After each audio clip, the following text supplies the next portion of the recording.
Thank you very much. Thank you. Oh, stop. No, don't stop. Carry on a bit. Thank you very much. It's lovely to be here again. I'm going to be talking about my new book, Ad Astra, An Illustrated Guide to the Planet. That's my humble brag. Sorry. Funnily enough, I was going to be coming here last year, and a week before I had to cancel because I was under house arrest because I hadn't finished the book, and my publisher actually said, you can't go to Blue Dot until you've finished it. So it's very nice to actually finally be here at Blue Dot. I was here at the very, very first one, but I missed last year, so thank you very much for having me. The reason I struggled to finish the book was because the history of human spaceflight and the history of us leaving the planet is very, very long and very, very interesting, and there were too many good stories to put in, and I struggled to kind of finish it, because I'm like, oh, well, I got to put that bit in, and I got to put this bit in. Hands up if you'd like to leave the planet. Just a quick show of hands. I think most of you would be keen on leaving the planet. I certainly would be. I'm going to start here. This was kind of where the journey of this book began. This is Ron Jones's, who was an engineer in the mid-1980s, his integrated space plan. And what Ron Jones decided to do, he was sitting down and trying to work out, this is the days of the space shuttle, he was trying to work out what would it take for human beings to become a true multi-planetary species. So he put together this extraordinary flowchart. Right at the very top, starts in the mid-1980s, and it's a 100-year plan, and you can follow every single line, every single engineering thing that we'd need to do, including things like terraforming Mars. If you were going to print that out, it would be the size of your house. It's absolutely huge. Oh, I see, that's over there. But if I zoom in a little bit, this is just to give you a little idea about what's at the bottom. This is the very end, 100 years into the future of Ron Jones's plan. And you can see we start to get into some pretty esoteric areas. Human expansion into the cosmos begins. Gaia proliferates. And right down at the bottom, I don't know if you can see, are the words Ad Astra, to the stars. And he was obsessed by human beings finally making it into the stars. Anyway, so that's kind of where the journey of my book began, which is really not just a history of spaceflight, but it's about the art and the philosophy and the music and everything else that has accompanied us as we've thought about leaving the planet over the last, 250,000 years. So let's just, for those of you who had your hand up, this is the planet we're talking about. This is planet Earth, of which you will be familiar. The current population of planet Earth, as of today, so this is me checking today, just over 7.5 billion people are living there on spaceship Earth. Okay? Population in space, as of today, there are 6 people living and working in space on board the International Space Station. If you're interested in how I got that fact, if you go to your iPhone, there is a very nice little app called HowManyPeopleAreThereInSpaceRightNow.com. And you click on that, and there you go, 6. So there you go. So that's how I got that number. You can actually, and if you swipe right, it actually tells you the who's there. Swipe right, is that what you say? I don't know if you can date them. It's not like Tinder. Maybe it is. I don't know. Maybe it is. Anyway, so that's that. So here's a number. Total number of people who have left the planet. How many people do you think have been into space since 1961? Give me a number. I can't hear any of you because it's too noisy. Did someone say 50? Higher than 50. It's actually 553. 553 people in all the history of humanity, in the however long we've been here on Earth, have actually gone into space. And that's what we call going above the Kármán line, named after Theodor von Kármán, the Hungarian physicist. 100 kilometers is the official demarcation of space, where aeronautics ends and astronautics begins. So if you can go above 100 kilometers, you qualify as an astronaut. Reasons to leave the planet. You will have your own reasons to leave the planet. Here are some of my favorite reasons to leave the planet. Giant asteroid impacts, we might need to get off, something like that. Alien invasion's always a favorite reason why we need to get off the planet. That's the kind of thing we may be facing. Climate change, we just heard about that from Dr. Tamsin Edwards. We might need to look for a new Earth because we just totally destroy this one. Some kind of political crisis.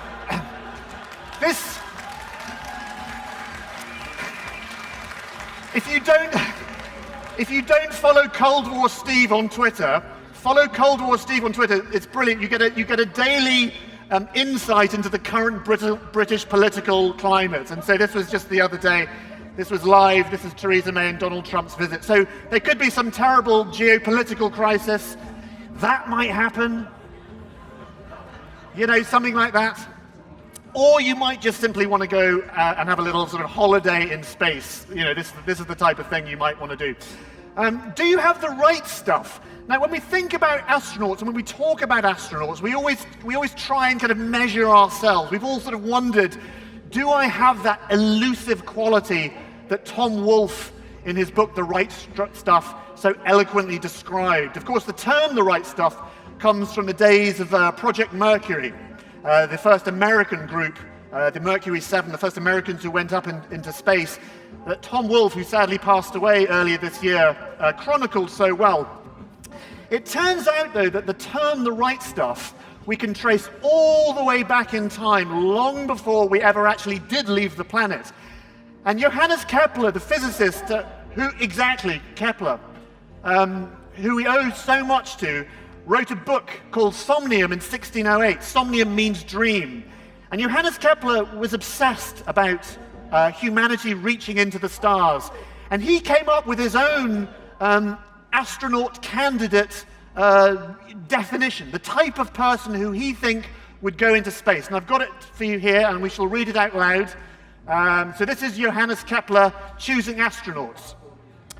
We do not admit desk-bound humans into these ranks, nor the fat, nor the foppish. But we choose those who regularly spend their time hunting with swift horses, or those who voyage in ships to the Indies and are accustomed to living on hard bread, garlic, dried fish, and other abhorrent foods. Yes, exactly. The best adapted for the journey are dried-out old women, since from youth they are accustomed to riding goats at night, or pitchforks, or traveling the wide expanses of the earth in worn-out clothes. There are none in Germany who are suitable, but the dry bodies of Spaniards are not rejected. So there you go.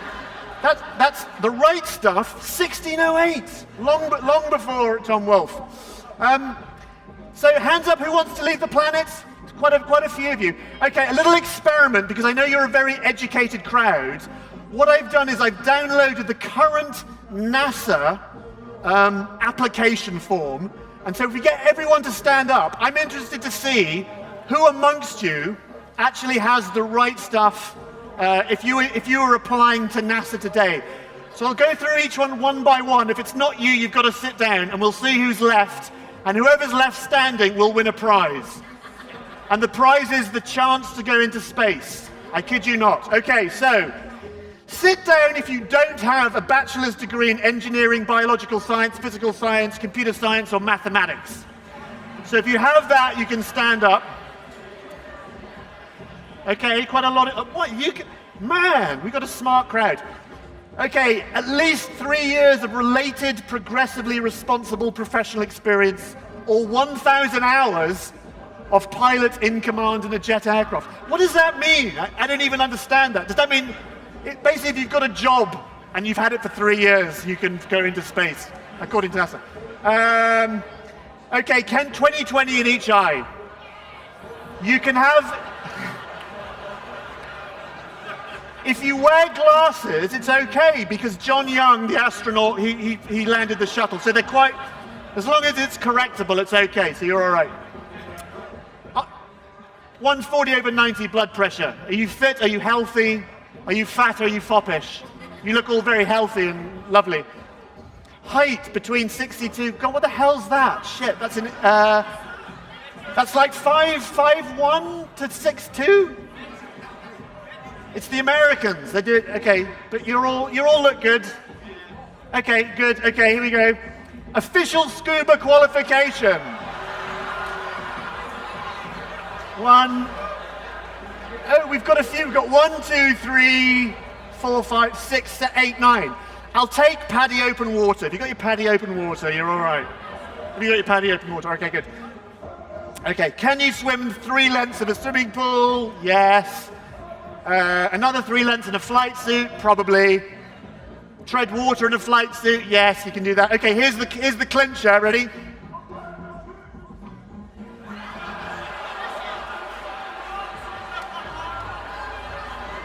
Can you speak Russian? Oh, you're just guessing. Oh, no, you can't guess on a NASA application form. Do we have any Russian speakers in today? Yes, you win that, but can you swim 3 lengths of a swimming pool? Kind of. Okay, you can win the prize. I'll give it to my daughter and she'll pass it to you. There's the prize. This is the NASA application form. Give it to that lady and fill it out, send it off. Okay.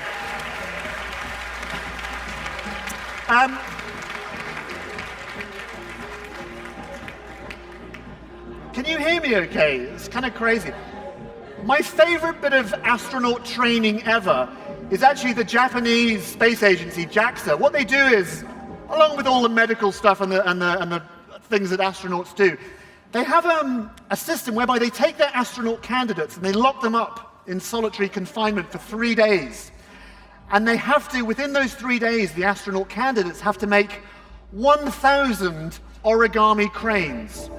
And it's a wonderful test of the human character and to see how human beings work under pressure. And so after those 3 days, the astronaut examiner will take those 1,000 cranes and line them up on a piece of string, and they will start at crane number 1 and look to see the craftsmanship. How well has that astronaut made an origami crane? And then work their way all the way through the origami cranes, looking to see if stresses have crept in. Is that crane as good as that one? How is it changed? And it's a really, really wonderful way of seeing how an astronaut candidate actually reacts under pressure. How to get into space? Again, I'm going to go all the way back to the 1600s. This was a very, very popular method of getting into space in 1603. This was actually written by a gentleman, Bishop Francis Godwin, who was an English bishop, who dreamt about, long before we had rockets, dreamt about actually getting a type of goose called ganza. And a bit like James and the Giant Peach, tying strings to the feet of these goose and actually using them to pull you to the moon. So this was a story called L'Homme dans la Lune. And so feather power was very well thought of in the 1600s. Unfortunately, it didn't really work very well. A little bit later on, of course, actually, before we move on to a little bit later, there was a German artist, Agnes Brandis-Meyer, did this wonderful art installation. You must look her up because she's terrific, where she took that story about the goose that flew to the moon and actually bred her own geese. And these are her modern-day moon geese. And you can see each one is named after a famous astronaut. So we've got Neil, Svetlana, Gonzalez. This gentleman here on the cart being pulled up to the moon by gooses is actually a Spaniard. Domingo Gonzalez is his name. And so this was a modern-day art project based around one of our earliest fantasies about how we might fly into space. This is another one, of course, Jules Verne's voyage to the moon, where he dreamt of not by geese and feathers, but actually a huge cannon. Of course, he imagined 3 astronauts in like an artillery shell that you'd put inside this cannon and actually blast them to the moon. And this became a really, really important story that changed the face of rocket science as we know it. So just keep that in mind. This, of course, is from Georges Méliès's film of that story. And you can see, here we go, the 3 astronauts in that strange ballistic capsule being fired into the moon. Not only one of the very first science fiction films, but one of the very first films ever made in the beginning of the 20th century. But that story by Jules Verne was very, very influential, particularly by these people. These are the real forefathers of modern rocket science at the beginning of the 20th century. So number 1, Tsiolkovsky, a Russian mathematician, who was so obsessed by Jules Verne's story, he actually memorized it. He knew every single word of it and did the mathematics to try and prove whether it is possible to actually fire people to the moon. And of course, the pressures involved, the forces involved wouldn't let you do that. Number two, of course, we have Robert Goddard, the American early rocket scientist who did a lot of work on rocketry. Number three, of course, the great Sergei Korolev, the Russian Soviet rocket scientists. And of course, 4 and 5, those Hermann Oberth and Wernher von Braun, the German rocket scientists who perfected their work during the Second World War, developing the V2 as a weapon, and of course then went over to America and devised the American rocket program. But all 5 of those people were really, really influenced by that Jules Verne story. Just to show you how a rocket really does work, this is a little clip. I was lucky enough to travel to Baikonur, to the Cosmodrome with Tim Peake in 2015 for his launch. And the day before his launch, I actually went into the rocket hangar as it was being put together. So I've got a little clip which I'll show you just to show you how a rocket actually works. Not that you need to know, because you know how a rocket works, but I'm going to show you anyway, because this is rather nice. It's Saturday, December 12th, and getting its final checks on the production line today is the rocket that will launch Tim into space, Soyuz TMA-19M. What makes that so extraordinary is not just that it ferries people into space, but that it does it on such a regular basis. It is so reliable, so elegantly designed that other rockets have come and gone over the years, but Soyuz keeps on going. This is the 128th Soyuz flight. They make a new one for every mission. Building this way is relatively cheap and efficient, unlike the space shuttle, that required costly maintenance after every trip.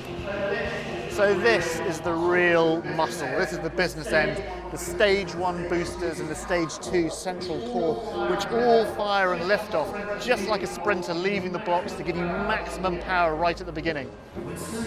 When Sergei Korolev first envisioned this over half a century ago, he had no idea that his design would become the workhorse of space travel. But essentially, it is the same 1950s design as the R-7 intercontinental ballistic missile that went on to launch Sputnik and the first people in space. Simple engineering that has stood the test of time. The next day, Tim's rocket is ready to roll. It's 6:30 in the morning, it's bitterly cold. They've just opened the doors of the vehicle assembly hangar and they've backed in this diesel engine which they're going to attach to the Soyuz rocket itself, and then they're going to drag it out on its journey down that way towards the launch pad. Here she comes. What a glorious sight! Soyuz, Queen of the Skies. That is proper engineering.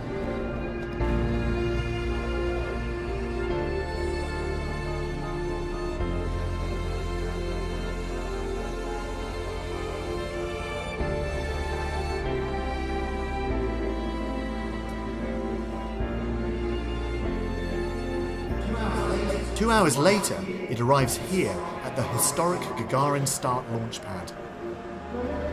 So look at this, the train is now moving away, leaving the rocket there, and it's about to go up into its vertical position.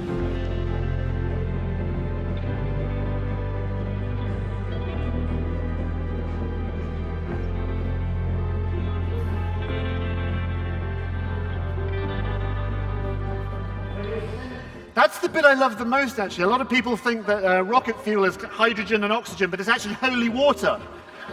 That's the thing that really makes rockets go. One of the things I love about our journey into space is it's so wrapped up in tradition.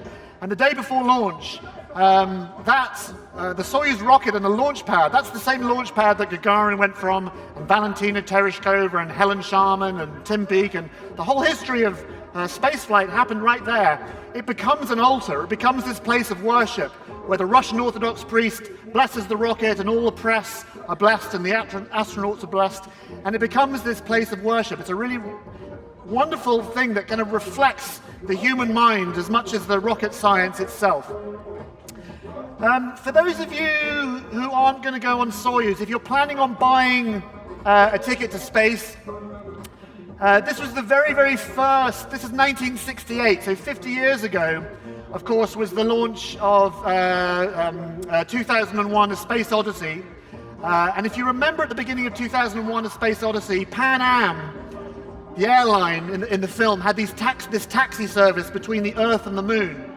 And Pan Am in real life kind of cottoned onto that idea, and they started the first Moon Flights Club. And it was the very, very first loyalty card, whereby people who were excited about the idea of going into space could book a ticket with Pan Am. They wouldn't have to pay, they just put their name down for that time in the future when Pan Am would actually build for real a rocket that would carry us to the moon. And of course they never did, but it was all about selling a dream. It was about selling an idea, and people would carry this in their wallets as part of that, this desire to get off the Earth and venture forward into the cosmos we've had for a very, very long time.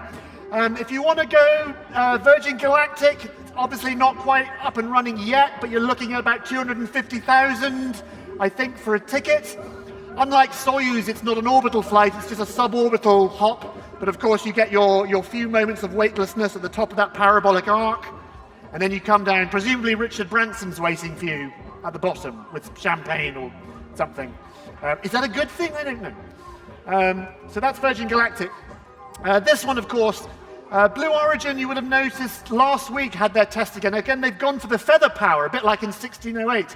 They've realized actually that feathers are a very good way of going into space. This is their logo. They did their 9th test just a couple of days ago, and unlike Virgin Galactic, which is dropped from a carrier plane, a bit like the X-15 used to be, this is a vertical takeoff rocket, and this bit here, this is the capsule, and once it gets to its apogee, that blasts off, and again, the astronauts on board follow this parabolic arc. They get their few minutes of weightlessness before parachuting down, a bit like the Apollo capsule or the Soyuz capsule. And you can see here, this is the Mission 9 flight profile. So if you're planning on buying a ticket to space, this is the kind of thing that you're going to be doing. Probably in the next couple of years, this is going to be online. The interesting thing about this, the interesting thing about the Blue Origin project, is that it dates all the way back from the 1940s. This was a British project called Megarock in the 1940s, exactly the same as Blue Origin, whereby we were going to blast off a rocket and do exactly the same thing as Blue Origin. So again, all this is steeped in history. All these ideas of leaving the planet, we can chart back a long way. Catering. This is very important. For those of you who are planning to go into space in the next few years, you're going to have to be thinking about what to eat. Now, this is some of the early Apollo food and some of the Project Gemini food and Mercury food, which I like to call kind of toothpaste food. Because people weren't going into space for a very long time, food wasn't really of primary concern. But of course, these days, astronauts are going to the International Space Station for 6 months or a year, so we have to think very differently about the way we eat. This is John Young and Gus Grisham on board Gemini 3 in the 1960s. This was the program just before Apollo, when we were testing out some of the Apollo hardware. And actually, it's a very interesting story about early space food, because John Young, 2 days before launch, went to Wolfie's Diner in Cocoa Beach and bought a corned beef sandwich. Here is the sandwich. And he put it in the leg pocket of his spacesuit and forgot about it. And then they blasted off into space and they got a bit peckish. And then John Young was like, oh, I've got a corned beef sandwich here. And this corned beef sandwich was pulled out. And of course, Mission Control were not very happy about this, because the idea of sandwiches in space,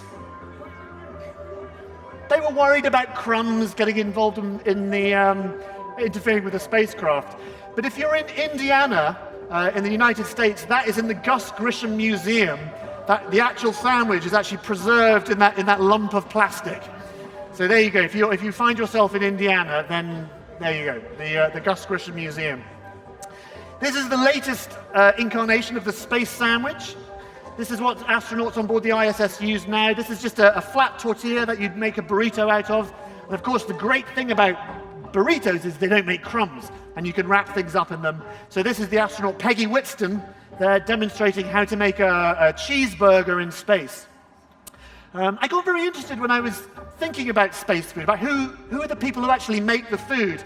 I brought some with me here. This is, for those of you who remember, Tim Peake did some work with Heston Blumenthal. This is actually a bacon sandwich that Heston made for Tim Peake on the International Space Station. So there you go, that is a real bacon sandwich in there. Although I was looking at the sell-by date and it's out of date. I'd let you open it, but I'd probably get sued or something. Are there any lawyers? No, we might open that up later on and have a little taste. There you go, this is Tim with that very bacon sandwich. The thing about space food now, because people are up there for a long time, it's got very, very chefy. And this is a Danish chef called Torsten Smith has come up with these. These are Space Ferrero Rocher. And he very, very kindly, I've actually got the recipe for those in the book if you want to make them. Because he kind of reasoned that actually making a chocolate like that and actually making them hollow, the families of astronauts can actually write little notes inside, and so the astronauts can bite into them and find little notes from their loved ones, their children, their partners, and that's a rather nice thing. Food isn't just about keeping the body going, it's also has a huge psychological impact. So if you want to make a Space Ferrero Rocher, you can. I've got some here. Would anyone like a Space Ferrero Rocher? Do you have a nut allergy? Is your dad a lawyer? There you go. They're just normal Ferrero Rocher. You can have my last Ferrero Rocher. There you go. Nuts. You're okay with? Okay, we're good. Okay, we're good. But you can make these at home if you want. Okay, so there we go. Packing for space, very important. Bluedot 1, I gave a talk on the history of the spacesuit, so I'll be very quick with this. This is the very first spacesuit. This is the grandfather of all spacesuits. This was a gentleman called Wiley Post, who was an American aviator. And Wiley Post, he had this idea, the jet stream, that fast-moving current of air in the stratosphere, he reasoned that if he could actually get up that high, he could beat all these aviation records. But of course, the air up there is very rarefied, it's very thin, there's very, very low pressure. So he had to develop this kind of pressurized suit, this suit that would actually inflate. And he did it with a gentleman by the name of Russell Coley, who actually designed women's underwear. And Russell Coley built him this. Russell Coley at the time was working for B.F. Goodrich. So this was the very, very first spacesuit. The helmet itself is made of aluminium, and a bit like one of those early Victorian diving suits, it's kind of screwed on with these butterfly screws around this kind of leather collar, and then the actual suit that's inflated is just a kind of rubber, almost like being in a bicycle inner tube. And of course, all the way from there, we get to here, the most famous spacesuits of all. These are the A7L lunar excursion suits built by ILC Dover in Delaware. And these suits were built by, ILC used to be a company called Playtex who made women's underwear. And all the women who worked making bras and girdles and structured women's underwear were brought on by NASA to make these and to hand sew these suits for these astronauts. So this was 49 years ago yesterday, I should say. These are the Apollo 11 crew, Neil Armstrong, Mike Collins, and Buzz Aldrin. The reason I put this picture up specifically is because I want you to look at Mike Collins in the middle. You will notice they're all holding their metal ventilator cases that are actually pumping air throughout the suit. But look at Mike Collins in the middle. You might see here, he's holding a brown paper bag as well as it. And for years, nobody knew what was in the brown paper bag. But I can reveal to you what was in the brown paper bag. It was a fish, a trout, which he'd caught a couple of days before. He'd been fishing and caught a trout, and so there was a dead fish in his bag, which he was giving to one of his friends, Gunther Wendt, who's the guy who actually closed the door of the Apollo capsule. They were fishing buddies. He thought it'd be funny to give him a trout. So that's Mike Collins with a trout there. There you go. That's your space trivia fact for the day. I've got a little, how am I doing for time? Yeah, we're okay. I've got a little bit of video footage I want to show you. One of the things that makes me a bit sad is the women I was talking about who actually stitched the suit. None of them are around anymore. Sadly, they've all passed away. And there's very, very little footage of them actually working, actually hand sewing the suits themselves. but I managed to track down a little bit of footage which I'd like to show you. It's I think a really important and a very beautiful bit of social history. It's a couple of minutes long, but I hope you enjoy it. It's one of my favorite little clips.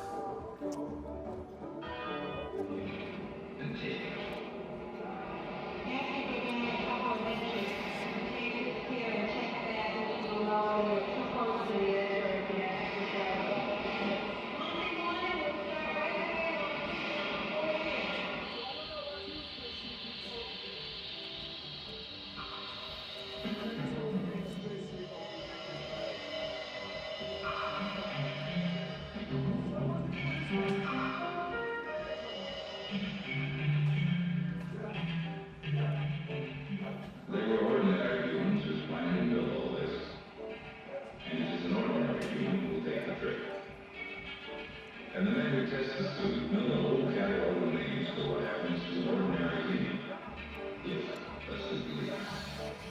Hypoxia, dispersion, irradiation, noxia, blackout, red out, and losing. This is a trip of 239,000 miles into space. Every 5 miles out, nothing there for another breathing. 9 miles out, gas bubbles form in the tissues of the man's body. And 12 miles out, a man's very blood boils away in the low pressure of space. And it's the suit which will protect him from all that. And so the suit is tested, and retested, and retested.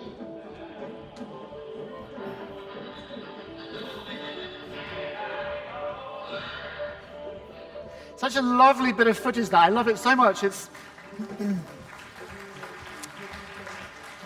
one of the areas of, we don't really think about the suits themselves. Things like when we're thinking about Apollo, for example, of course, when you see that picture of Buzz Aldrin on the moon, probably the most famous photograph ever taken in the A7L lunar excursion suit with his arm cocked because he's looking at his checklist there. Of course, you're not looking at a man, you're looking at an engineered object, a crafted object that was made by those women in Delaware all those years ago. It's a really lovely bit of film. Nowadays, if you're looking at dogs, if you're thinking of taking your pet to space, yes, we've got you covered. We can do dog spacesuits. This is an early Soviet dog spacesuit. Cats, if you're a cat person, as of today, only one cat has gone into space, a cat called Félicette in 1961 on board a French sounding rocket. And this actually isn't Félicette, but this is another one of those cats from the same program with her boyfriend, rats. I don't know what the relationship is, but the rat's called Hector, by the way, and they've done a little space suit for Hector as well, but I rather like that. So if you want to take your pet to space, probably my favorite pet in space story is this one. We are, of course, coming up to the 50th anniversary of Apollo 11 next year. This Christmas, December this year, is the 50th anniversary of Apollo 8, the first time we went around the moon, and of course we took the famous pale blue dot photograph, Earthrise. However, September of that year, 50 years ago this year, the Soviets, in secret, without telling anyone, sent a pair of Russian steppe tortoises around the moon, beating human beings around the moon. And these are those tortoises. And this was the photograph they took. Not the tortoises, but on the camera, although I don't know. This was the original pale blue dot photograph, taken in September 1968. And the actual mission itself, Zon 5 it was called, was intercepted by Jodrell Bank. It was Jodrell Bank right here that actually heard the radio recordings that were coming from this strange spacecraft. And they didn't know what they were, because what they were hearing was the sound of a woman reading out the recipe for borscht soup that was on a tape loop that was being recorded around and round and sent around the moon with these two tortoises. It's a very, very strange story. But again, in the history of the space race, it was the tortoise that beat the hare. Literally, the tortoise got to the moon before human beings did. And this was the Zon 5 picture taken in September 1968. Anyway, back to astronauts. for those of you who are planning to go into space, this is the current spacesuit that you would need to take with you. This is the Sokol spacesuit. It's a Russian-made spacesuit, designed, of course, for the Soyuz spacecraft. And you can see here, this is Tim Peake, Yuri Malenchenko, and Tim Kopra, all suited up. And again, just like Wiley Post's inflatable suit, this is the suits all laid out here. You can see they are designed to inflate, to take that air pressure with you. And these suits are made by a company in Russia called Zvezda. And of course, they cost tens of thousands of dollars. If you're planning on going into space, packing it's quite a difficult thing because it is so expensive. However, how long do I have? I've got a couple of minutes. Can I borrow my daughter? Anna, can I borrow you for a second? I've come well packed.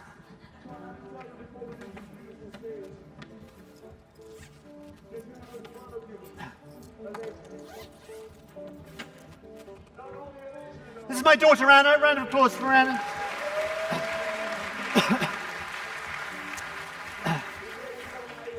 Very luckily, I've actually brought one with you. This is a real spacesuit, which I've brought. Anna, can you come here and just hold the arm? Because I want to... If you support it here, that's it. So this is the suit exactly as it would be here. And I just want to show you just how beautiful and wonderful kind of Russian engineering is. If you open the suit up here, this is how the astronauts climb inside. You have this rubber pressure bladder that you climb in a bit like a sleeping bag here. And of course, the way you seal this is very, very interesting. You know, if this was designed by Apple or somebody like that, it would be an absolute nightmare and it wouldn't work. And you'd have to download a special thing and the thing wouldn't work and it would be awful. But the Russians are much cleverer than Apple. So what they've done is they've got this pressure bladder and this gets folded up like this in a kind of concertina. And once it's folded up like that, you can now inflate the suit and the suit will be rigid just like that. But you need to fasten this with something. And the Russians have come up with this wonderful tool, this wonderful bit of equipment that fastens spacesuits. And it's called this. It's called a rubber band. That's the rubber. Yeah, you can clap for the rubber band because the rubber band is the single most important thing you need to take with you if you're planning a trip to space. And of course, the rubber band goes on like that. And that's all nice and sealed. You can now inflate the suit. There you go. Thank you very much. You can return now. Thank you very much. Thank you, Anna.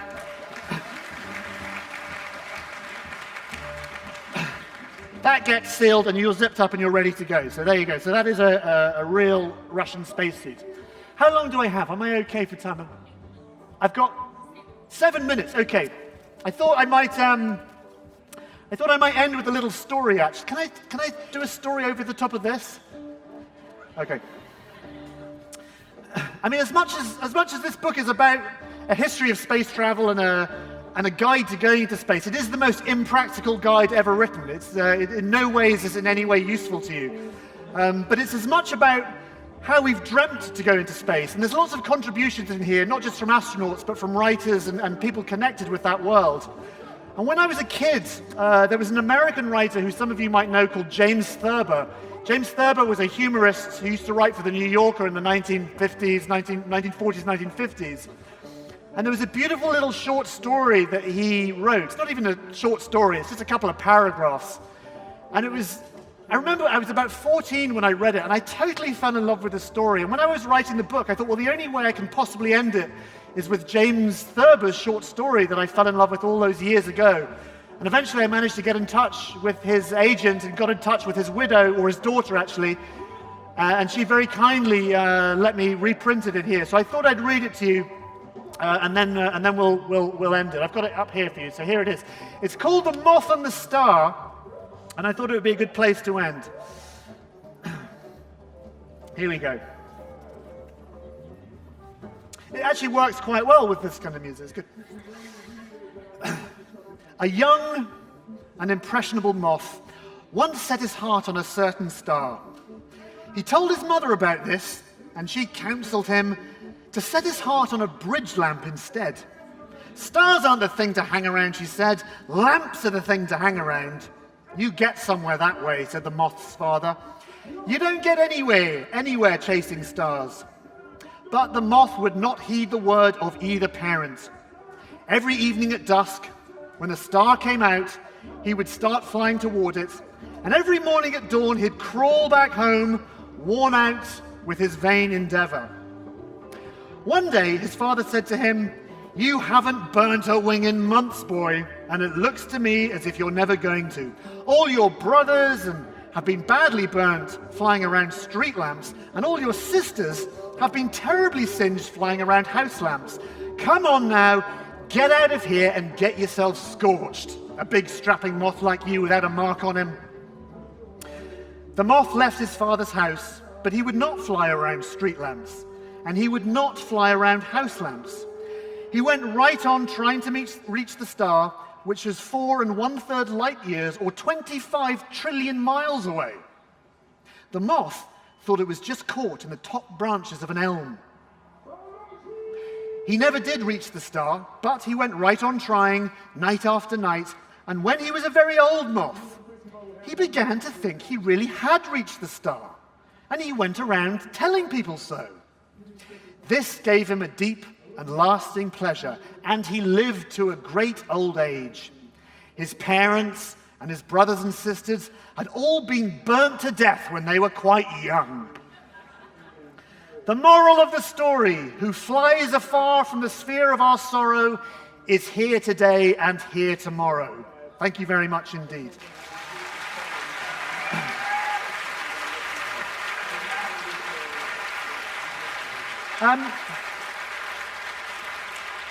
I think I have some of these books which I might be signing, but I'm not entirely sure where. Somewhere, maybe outside the tent somewhere. If you'd like a copy, I'd love to sign a copy for you. Oh, over there somewhere. So thank you very much indeed. Thank you.